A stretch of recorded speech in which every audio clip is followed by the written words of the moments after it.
مسعود غزنوی کا، وزیر اس سے حسد کرتے ہوتے تھے کہ اس میں کیا خصوصیت ہے کہ بادشاہ اسی کو اہمیت دیتا ہے۔ ایک دن بادشاہ نے کوئی تربوز کاٹا، کوئی خربوزہ کاٹا یا کوئی اور ایسی چیز تھی، تو جس کو بھی دیا تو وہ کڑوا تھا، تو اس نے چوہی چکھا تو پھینک دیا، اور پھر بلایا یاس کو اور اس کو کاٹ کے اس کی پھانک دی، تو ایسے لطف سے کھانے لگا کہ جیسے اس سے لذیذ کبھی پھل زندگی میں دیکھا نہ ہو۔ سارے اندر ہنس رہے تھے، ایک دوسرے کو آنکھوں سے اشارہ کر رہے تھے، یہ دیکھو بے وقوف۔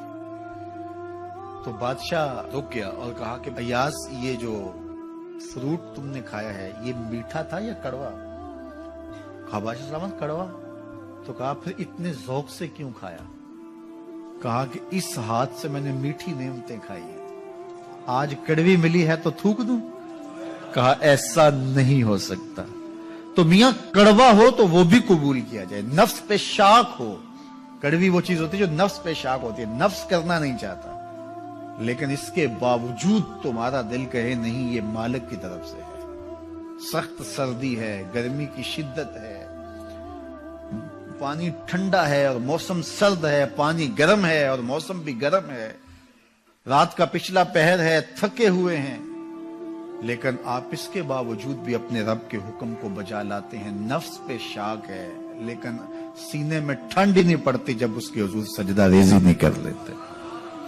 تو اس کے حکموں کو بجا لانا اور اپنے نفس کو پیچھے کر دینا اور اپنی خواہشات کے گلے پہ چھری پھیر دینا اور مالک کی رضا میں اپنے آپ کو گم کر دینا، یہی زندگی ہے اور یہی بندگی ہے۔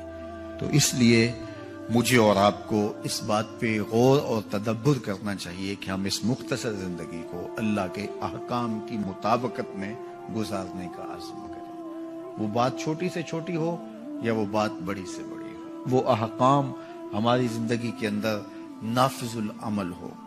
میں پھر وہ بات کہوں گا جو بار بار کہتا ہوں کہ میرے بزرگ ہم سے کہا کرتے تھے، یہ نہ ہو کہ لوگ تمہیں پوچھیں تم کون ہوتے ہو اور تمہیں بتانا پڑے کہ ہم مسلمان ہوتے ہیں۔